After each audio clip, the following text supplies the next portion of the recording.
ஒரு தோல்வி பயம் காரணமாக அமேதி தொகுதியில இத்தனை ஆண்டுகள் எதுவுமே செய்யாம அந்த மக்களுக்கு இப்படி ஒரு துன்பத்தை கொடுத்து விட்டதன் காரணமாக தோல்வி பயம்தான் அமேதியை விட்டு ரேபரேலி தொகுதிக்கு போனதன் காரணம் அப்படிங்கிறாங்க. வணக்கம். இந்த நியூஸ் 18 இந்த தலைப்பே எனக்கு வந்து ரொம்ப வியப்பா இருக்கு.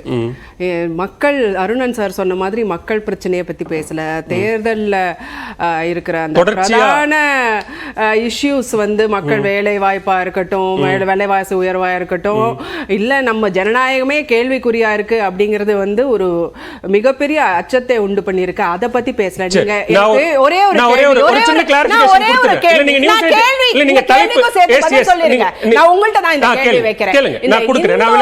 சூரத்திலையும் இப்ப காந்தி நகர்ல என்ன நடக்குதுன்னு உங்களுக்கு தெரியும். அத வந்து தலைப்பா நினைச்சு இந்த மாதிரி ஒரு டிபேட் நடத்தினீங்களா? அது லட்சுமி ராமச்சந்திரன் அச்சுறுத்தலான ஒரு விஷயம் நீங்க கேட்டுட்டீங்க, நான் விளக்கம் கொடுத்துறேன். லட்சுமி ராமச்சந்திரன் இன்னைக்கு இந்த தலைப்புல பேனலிஸ்டா இருக்காங்க. தொடர்ச்சியாக 40 நாட்களாக தேர்தல் களம் தொடர்பான எல்லா விவாதங்களையும் எல்லா கருப்பொருள்களிலும் விவாதித்திருக்கிறோம். நீங்க சொல்ற சூரத் விவகாரம் தொடங்கி பாரதிய ஜனதா முன்வைத்த தேர்தல் வாக்குறுதிகள் தொடங்கி தலைப்பாக இருந்தது. சரி, இப்போ இந்த உங்க தலைப்புக்கே வர இது வேண்டாத தலைப்பு தான். ஆனாலும் இத பத்தி பேசுவோம். ஏன்னா நம்ம வந்து மக்கள் பிரச்சனையை பத்தி பேசாத ரொம்ப சிரமமா இருக்கீங்களா? அதுல பதில் சொல்றேன். பேசி முடிச்சிடுறேன். வெயிட் பண்ணுங்க. ரெண்டு தொகுதியை பத்தி பேசுறதுக்கு இவ்வளவு ஆவலா இருக்கும் அப்படிங்கறதுனால நான் என்னோட கருத்துக்களை வச்சிடுறேன். இல்ல நீங்க தலைப்பு நீங்க அப்படி சொல்லிட்டதுனால நீங்க சிரமமா இருக்கீங்களான்றத நான் தெரிஞ்சுக்க விரும்புறேன். இல்ல இது பேசுறதுக்கான ஒரு முக்கியமான தலைப்பான்னு நான் கேக்குறேன். இது வந்து ஒரு பேச வேண்டாமா? பிரைம் மினிஸ்டரோட அந்த பரப்புரையில எவ்வளவு வந்து வெறுப்பு அரசியல் இருக்கு. நிறைய பேச மாட்டேங்கிறோம். சரி, let me come into the topic now. Okay, so ரெண்டு விஷயம். ஒரு யார் வந்து எந்த தொகுதியில வந்து போட்டியிடுறாங்க அப்படிங்கிறது வந்து பெரிய, especially when it comes to big leaders, ஒவ்வொரு பார்ட்டியில இருக்கிற பெரிய தலைவர்களை பொறுத்தவரை மட்டும் எந்த ரெண்டு விஷயம் முக்கியம்? ஒன்று ஸ்ட்ராட்டஜி, இன்னொன்று மெசேஜிங். ஸ்ட்ராட்டஜி அப்படின்னா அந்த வியூகம் அப்படிங்கிற போது, தேர்தல் வியூகம்னு வர்றபோது என்ன முக்கியமான தேர்தல் வியூகம் ஒவ்வொரு கட்சிக்கும் என்னவா இருக்கணும்? 272 அட்டைன் பண்ணணும். அதுதான் ஒவ்வொரு அரசியல் கட்சிக்கும் when it comes to parliamentary elections அதுதான் அவங்களோட தேர்தல் வியூகத்தோட கோலா இருக்கணும். ஸோ அந்த தேர்தல் வியூகத்தோட அந்த கோலை வச்சுட்டு நீங்க பாத்தீங்கன்னா, ராய்பரேலியும் அமேட்டிலையும் என்ன அங்க இருக்கிற டிமாண்ட் என்ன இருந்துச்சு? ராகுல் காந்தி வந்து அமேட்டியில போட்டி போடணும், பிரியங்கா காந்தி அங்க இருக்கிற எங்களோட மக்களோட டிமாண்டும் அதுதான் இருந்துச்சு, எங்களோட நீங்க பார்ட்டி ஒர்க்கர்ஸோட டிமாண்டும் அதுதான் இருந்துச்சு. இந்த டிமாண்டை வந்து எஸ் சொல்லியிருந்தோன்னா அவங்க ரெண்டு பேருமே அந்த இடத்துக்கு சுருங்கி இருப்பாங்க. வெரஸ் 272 தொகுதியிலையும் பரப்புரை பண்றதுக்கு அந்த தலைவர்கள், அவங்க தான் எங்களோட ஃபேஸ் ஆஃப் அவர் பார்ட்டி, அவங்க தான் எங்களோட ஐடியாலஜிக்கல் லீடர்ஸ்.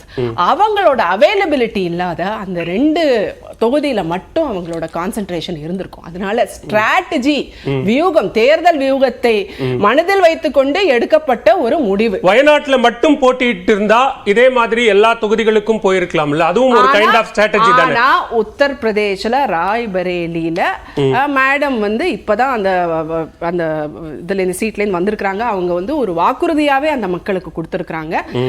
நாங்க வந்து நிப்போம் அப்படிங்கிற மாதிரி அந்த ஒரு வாக்குறுதியாவே கொடுத்திருக்காங்க. அது தவிர அமேட்டியில நிக்க போறவர் வந்து என்னவோ, அமேட்டி வந்து இப்போ the pressure is on Smriti Irani அப்படின்னு தான் நான் சொல்லுவேன். அவங்க தான் இப்ப ப்ரூவ் பண்ணும். KL சர்மா அவர்கள் அந்த அமேட்டி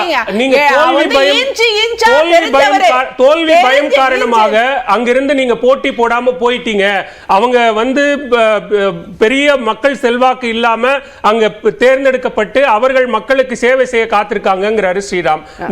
ராகுல் காந்தி தோல்வி, இத்தனை ஆண்டு காலம் காங்கிரஸ் அமேதி தொகுதி மக்களுக்காக எதுவுமே செய்யலன்னு ஒரு பெரிய பட்டியல் வச்சிருக்காரு. அதன் தோல்வி பயம் காரணமாகத்தான் நீங்க அமேதியில போட்டியிடல, ரேபரேலியை தேர்ந்தெடுத்தது கடைசி நிமிடத்தில் தேர்ந்தெடுத்தது, அதான் காரணம். இல்ல, அமேட்டியில ஒண்ணுமே செய்யாம எப்படி ரிப்பீட்டடா ஜெயிச்சுட்டு வந்துட்டே இருக்க முடியும்? எஸ், போன எலெக்ஷன் அவங்க ஜெயிச்சாங்க. அது வரைக்கும் அவரே தான் ஒரு பட்டியல் ஏதோ ஒரு வருஷத்துல இருந்து தொடங்கி கண்டினியூஸா ஜெயிச்சுட்டே வராங்க. ஒண்ணுமே செய்யாத மக்கள் என்ன முட்டாளா? ஒண்ணுமே செய்யாதவங்களுக்கு ஓட்டு போடுறதுக்கு. நம்பர் 2, திரு KL சர்மா அவர்கள் 40 வருடமாக அந்த தொகுதியில வசிச்சு அந்த தொகுதியை இன்ச்சா தெரியும். இவங்க என்ன ஒரு 10 வருஷமா அங்க இருக்கிறாங்களா? இவங்களோட தெரியும். இவங்க நான் சொல்றேன், இன்னைக்கு pressure is on Smriti Irani. அவங்களை ஜெயிக்க சொல்லுங்க முதல்ல, அதுக்கப்புறம் பார்ப்போம். மெசேஜிங் பொறுத்த மட்டும் நீங்க இன்னொன்னு பார்க்கணும். பெரிய லீடர்ஸ் வந்து அவங்க ஃபுல் நாடு எல்லா பகுதிகளுக்கும் சொந்தம் அப்படிங்கிறதுனால வயநாட்டில் சவுத்துலயும் தலைவர் ராகுல் காந்தி அவர்கள் வந்து ரெப்ரசென்ட் பண்றாரு. அதே மாதிரி முக்கியமான ஒரு ஸ்டேட் நார்த்ல நமக்கு வந்து உத்தரப்பிரதேஷ், அங்கேருந்தும் அவர் ரெப்ரசென்ட் பண்றாரு. நான் என்ன கேள்வி வைக்க இங்க இருக்கிற பிஜேபி மற்றும் வலதுசாரி நபர்கள்கிட்ட என்னோட கேள்வி என்னன்னா, திரு நரேந்திர மோடி அவர்கள் ராமநாதபுரத்திலேருந்து போட்டிடுறதா ஒரு பெரிய ஒரு நியூஸ் இங்க பிஜேபி காரர்கள்ட்ட இருந்து நான் கேட்டிருக்கேன். அது ஏன் அந்த என்ன பயம்? அந்த ஏன் பயம்? ஏன் போட்டி போடல? ஏன் ஓடி போனாரு? ஏன் அவர் தான் போன முறை தான் வந்து உத்தரப்பிரதேசல இருந்து போட்டியிட்டார்ல, இந்த முறை வந்து சவுத் இந்தியா அவர் வந்து ஆல் இந்தியா லீடர் தானே. Focus on Tamil Nadu, focus on Tamil Nadu, எனக்கு தமிழ் தான் எனக்கு உயிர், தமிழ்நாட்டு அடுத்தது நாங்க தமிழ்நாட்டுல தான் வெற்றி பெற போறோம், அதுதான் லாஸ்ட் ஃப்ரான்டியர், அது இது நிறைய வார்த்தைகள். 2019 கூட அந்த மாதிரி நீங்க சொல்ற மாதிரி தகவல்களா வெளியானதுங்கிறது, ஒரிசால இருந்து பூரி தொகுதியில போட்டிடுவாரு, மேற்கு வங்கத்துல போட்டிடுவாரு அப்படின்னு சொன்னாங்க. அவர் எந்த தொகுதியில் நின்னாலும் போட்டியிட்டால் வெற்றி பெறுவாருங்கிற நம்பிக்கையில இருக்கும்னு அவங்க சொல்றாங்க. in terms of messaging also இத பண்ணிருக்கலாமே. ஏன்னா முதல்ல குஜராத்ல போட்டிட்டாரு, ஆனா குஜராத்ல சுருக்கிக்க வேணாம், அதனால உத்தரப்பிரதேசல இந்த அடுத்த இந்த எலெக்ஷன்ல தைரியமா ராகுல்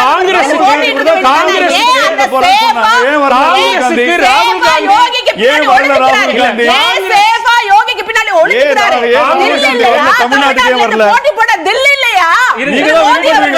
தமிழ்நாடு வர மாட்டேங்குது. காங்கிரசுக்கு திரு ராகுல் காந்தி இங்கதான் போட்டிடணும் அங்கதான் போட்டிடணும்ங்கிறது எப்படி ஸ்ட்ராட்டஜியோ தேர்தல் வியூகமோ அப்படித்தானே பாஜகவுக்கும் அப்படித்தானே நரேந்திர மோடிக்கும் ரைட் தானே. எல்லாருக்கும் ஒரு ஸ்ட்ராட்டஜி இருக்கு, ஒரு மெசேஜிங் இருக்கு. நான் என்ன சொல்றேன்னா, ஸ்ட்ராட்டஜில வேணா இது கரெக்டா இருக்கலாம் அவங்க பண்ணது, ராமநாதபுரத்துல இருந்து அவங்க போட்டியிடாதது. ஆனா மெசேஜிங்ல தவற விட்டுட்டாங்க. ஏன்னா அவங்க என்ன சொல்லிருக்கணும், பிரதமர்ங்கிறது எல்லாருக்கும் ஆனவர்.